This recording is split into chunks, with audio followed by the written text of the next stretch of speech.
All right, the Sharks lost tonight at home against the St. Louis Blues, a team that, obviously is a lot better than the Sharks by record and has beat us earlier in this season.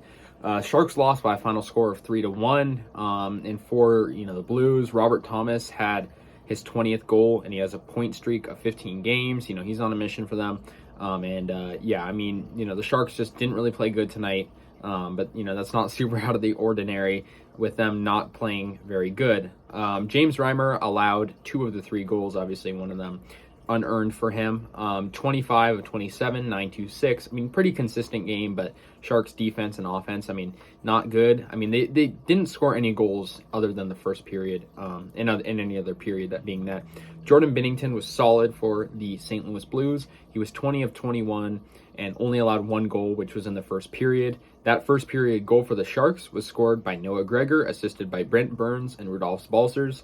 For the Blues, they had a Pavel Buchnevich goal, and they also had a goal from Dakota Joshua. And, of course, like I said earlier, Robert Thomas had a goal too. So, they had 3 different goal scorers. Binnington was solid. Sharks, not playing good hockey. If they didn't win last game, they would be on an even longer losing streak. But, yeah, for them, Noah Gregor actually had the first goal of the game. It was a really good goal. It was about, 3.5 minutes or so into the first. He's a fast skater, so he kind of just got past the defense and kind of skated around where, he could find a one-on-one and a good shot on Binnington. However, Dakota Joshua had the response goal just 2 minutes later, made it 1-1. Binnington made some really good saves in this game for the Blues when he needed to, especially late in the first period. And Reimer made a really good save too when the first period clock was expiring, and so that kind of kept the Sharks in it. But Robert Thomas got a goal, and that was about right when the second period started. So the Sharks kind of just looked flat-footed on defense. Binnington continued to make good saves. Third period, it was a hard-fought game, but Buchnevich just put one in on the empty net as the clock was about to expire, and the Blues ultimately won this one. So, yeah, the Sharks fall to a record of 30, 35, and 12. Not a very good record, right? The Blues 47, 20, and 11. Like I said, a lot of disparity when these teams play.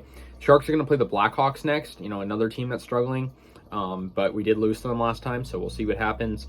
In terms of the standings, Sharks remain in 7th, us and the Kraken down at the bottom of the standings.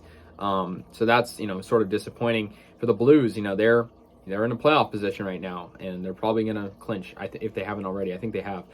So anyways, guys, let me know your thoughts on this game. I'm just frustrated with the Sharks, but at this point, I'm just sort of expecting them to lose, so I'm not really upset, especially with other important games going on. No hate to the Sharks, but the Warriors are in a playoff series. The A's just started, so it's like the Sharks are way at the bottom, and it's like they're not doing anything, so I've kind of lost hope.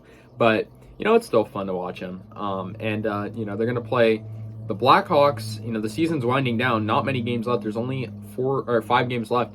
And they're going to play the Blackhawks and the Ducks as their last 2 home games. So only 2 home games left at the Shark Tank, but they're going to have 5 games total and end the season with the Kraken on April 29th. So about a week left of hockey. But, yeah, that's going to do it, guys. The Sharks lose 3-1 to the Blues. And, yeah, we've lost them a couple times this year, so frustrating. But, anyways, guys, let me know your thoughts on this game. I will see you guys later. Hopefully the Sharks can, look somewhat decent when the season winds down as it is right now. But I'll see you guys later. And, yeah, peace out.